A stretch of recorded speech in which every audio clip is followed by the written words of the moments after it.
of Delhi. But this fort is older, bigger, and nicer, well kept. And it is not because I live here, this is truly nice. The way they have constructed, so it looks the real fort. Whereas the fort in Delhi today looks more like museum. But that was beautiful as well, but Delhi was sacked a number of times. Finally, Delhi was looted by the Persian invader in 1739, who even looted the Peacock Throne. This is in Iran today, so-called Peacock Throne. Original Peacock Throne used to be in solid gold and embedded with the stones, and this was sliced by the Persians. So they have restored it. So-called Peacock Throne is being displayed in the Museum of Tehran that used to be in the Rat Fort of Delhi. Well, a lot of things are missing from here. It's difficult. Only the Portuguese who returned the gold, they took away with them. Yeah. Otherwise, a lot of treasure we miss. And the highlight of Agra Fort is a place where Shah Jahan was house arrest. This is the part of the living section. And Agra Fort is active. 75% is being used by the Indian Army. 15% is being restored and 10% is just open for visitors. But then 10% is not small area. 10% covers almost everything you hardly miss. So we see the major palaces, and the harem is the most impressive part of Agra Fort. And then Hall of Public Audience is very beautiful.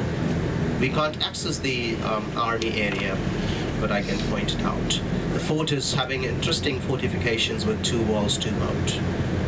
And this is 16th century old, but the one in Delhi was built much later. When Shah Jahan lost his wife, he said, "I'm not comfortable in Agra. The air of Agra reminds me my wife." So then immediately he shifted his capital to Delhi. He built the 7th city of Delhi, was called Shahjahanabad, and then he built the Red Fort, which was started in 1638, finished in 1648. Then he came back actually to Agra. The Taj Mahal was still under construction, which he completed in 1653, and he was allowed to visit till 1658. Then suddenly he fell sick.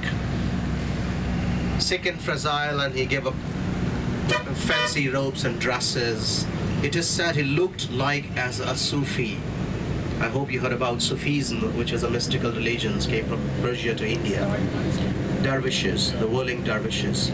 So he looked like as a Sufi. His hair turned into grey, back bent down, and he abnegated the personal entertainment of his life. No romance, nothing. He did not eat good food the day he lost Mumtaz Mahal. It is said he was shattered. He was living with his broken heart. And then he lost the political power. Afterwards, he was imprisoned. His son took over. So we see the place where he was house arrest. Now, the history of Agra goes back to 5,000 years. According to scholars, books, they believe that Agra was founded by Maharaja Agrasen, and Maharaja Agrasen was actually the king of Mathura. Mathura. This is a city lies on the way to Delhi, 55 kilometers away from Agra, and where Lord Krishna was born, who was the main hero of Mahabharata, which is one of Hindus' religious book. It's a big battle between Kauravas and Pandavas. I hope you heard about Bhagavad Gita. Bhagavad Gita is the preachings of Lord Krishna. It's a very practical book about the truth of life and truth of God. Who is God? And normally we do not have idea what we are and who we are and from where we come. So then Gita tells about it. What is the originality of the people?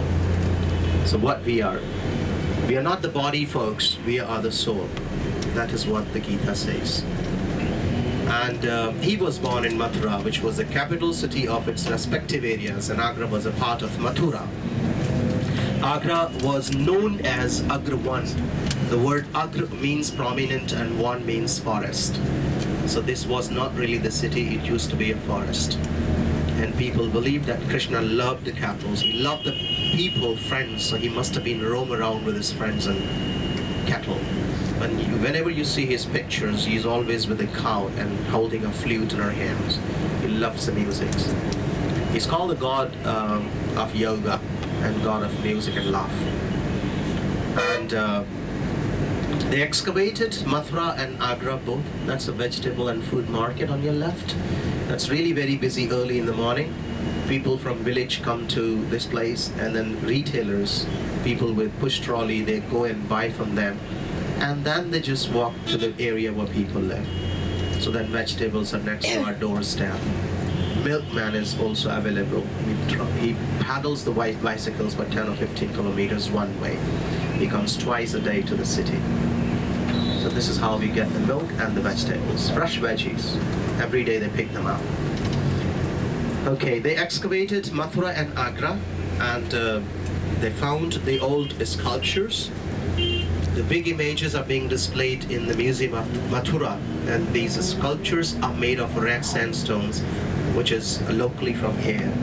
Mathura was once the school of architecture. They found the old earthenware, polished grey stones earthenware, and there's interesting museum where they have displayed all these things. So they are very sure about Mathura, but they're not sure about Agra. They just believe that Agra is very close to Mathura, so this place must be less or more than 5,000 years old. Aryans, or the Aryans, the people who invaded India around 1500 BC, they were known as Indo-European speaking people. The word Arya means noble. And they seem to be tall, fair-skinned, sharp-nosed, broad shoulders. So they looked like with Europeans, and they used to speak Sanskrit. And many of the European languages are based on Sanskrit. So they lived in north of India. They lived in Agra, and Agra was called Aryagraha, which means the home of Aryans or Aryans. Agra was mentioned by Ptolemy, who came along with Alexander the Great, who ruined the north. And Ptolemy mentioned about Mathura as Matharas and Agra as Agraneshwar. So then scholars believe both the places were existing in time of Greeks. The time of Akbar the Great, he was third Mughal, and Agra was his capital in 1565. He actually moved his capital from Delhi to here, and this place was called Akbarabad. So by it is called Agra, which has no meanings. The city was neglected and plundered by the Muslims later. 1475. That was a good time for Agra. Agra was a walled city and dependent on a state called Bayana, which is a town in Rajasthan. And then finally King of Bayana built a little fort, was called Badalgarh, and mud fort that was demolished by Akbar the Great to build the present fort. So present fort is 16th century old, built by the Mughals. This was their residence. Lodhis, L-O-D-H-I, Lodhi was next to come here to live in Agra, and Lodhi was the tribe in Afghanistan. They were Pathan, Pashtun. And Sikandar Lodhi finally shifted his capital from Delhi to Agra, and he held the old fort for 9 years. And then finally, last Lodhi was defeated by Babur, B-A-B-U-R, Babur. His name was Muhammad Jahiruddin. Babur was his title. Babur was the title because he killed a lion. He was really strong general, strong physically, mentally, good poet, good writers. He wrote his own autobiography in Turkish language. And he was the first Muslim ruler who used musket and artillery in the battlefield. Came along with 10,000 soldiers, but brought 2 big camels. And it is said, his army crossed the 5 rivers to come to Delhi. But they refused to fight against Lodhis because they were really tired. But then Babur convinced his soldiers, and the battle was fought in the name of Allah. He encountered Ibrahim Lodhi at Panipat. It's a place, city nearby Delhi. He defeated. Then he captured Delhi, and soon he arrived in Agra. Month of May 1526, Babur was here. But then Mughals were never comfortable in Agra because of heat. Agra is really hot in summer. May and June, these 2 months are pretty hot. The temperature is around 40, 45 centigrade. And he mentioned that in his autobiography. He found it dry, dusty, and arid. He said, it looks like fireplace. I cannot live here. So he was in search for a good place to lay out the gardens, and finally he went across the river Yamuna, where he laid out the series of gardens. The riverfront garden he laid out. They did have terrace gardens where the water was running in descending orders. So they loved the nature. And he had only 4 years in India. Historians say he never wanted to live. He wanted to go back, but because he died in 1538, and this is how this dynasty was laid or founded here. They ruled from 1526 till 1857, and there were 20 Mughals. And out of 20, the first 6 were very powerful. And these emperors were Babur the first, Humayun was second, his tomb is in Delhi. Massive tomb was constructed by his widow and helped by 13 years old son Akbar. The great emperor, the most popular one, very tolerant, and a great builder who constructed series of forts in India, including the fort in Lahore. And then Fatehpur Sikri, which is outside of Agra, an Agra fort. He built that. Statue of Amar Singh Rathore, he was the warrior king from Rajasthan, and he represents the warrior class in Hindus. So warriors, we have large warrior class in India. And Akbar the Great was third. Jahangir, who was his son, was fourth, and fifth was Shah Jahan, the emperor who built the Taj Mahal. This was a golden era for art and architecture in India. And then he was imprisoned by his son Aurangzeb. He was the last powerful Mughal, but the very last was in 1857, who was captured by the British, and he was exiled to Burma, where he died in 1862. His sons were already killed in 1857 war against East India Company. And in 1862, officially British Raj, the rule was declared in India. The power was taken by the Queen of England. And 1947, we got independence. Today, Agra is a district. It is a city of Uttar Pradesh, which means northern state. And earlier this was called United Province. And Agra was the headquarters. Uttar Pradesh seems to be overpopulous state in India. More than 200 million people are living in this province. Lucknow, which is the capital of this state, that's in east, and Agra is in the west. Entire Agra has got more than 2.5 million people. The majority of people are Hindus here, 80%. 15% they are Muslims, and the rest we have others. 60% live on agriculture. The entire state has a very large agricultural land, very rich soil. We have 2 great rivers, Yamuna and Ganges. It's called the Gangetic Plains. So in terms of agriculture, the people in Agra grow wheat, millet, mustard. Right now they're actually growing mustard. We make edible oil with mustard seeds, which is really healthy, and this is for multi-purpose. People can use it for cooking, for massage and hair. Inexpensive oil.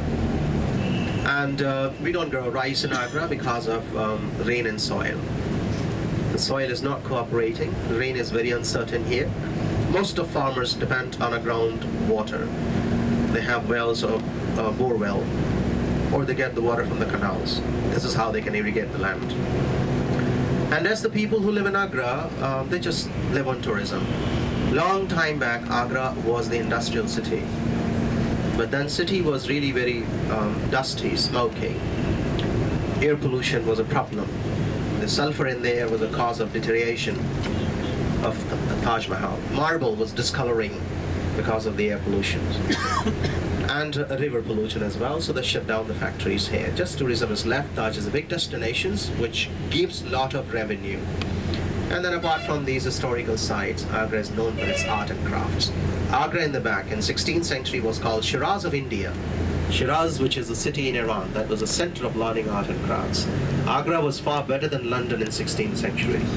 This place was visited by a number of Europeans, and William Ralph Finch, he was one of the travelers from UK. He found it bigger, busier, colorful than London. He was very much impressed by the old roads. These roads were paved with sandstones, and he's mentioned about the drainage systems. So the old part has lost. It looks very busy, overcrowded. Here we are approaching Agra Fort. It is on your right side, ladies and gentlemen, red building. And soon we'll be getting down. Please carry the water with you, hats, caps for the shade. We'll be in and out both. Regarding video camera, they charge you 25 rupees, but then you don't have to leave it, so you can carry with you. Still cameras are free, absolutely no charge for still cameras. And whatever things you would like to leave, you can leave it on the bus, so you can make your walk easy. We have much walking within.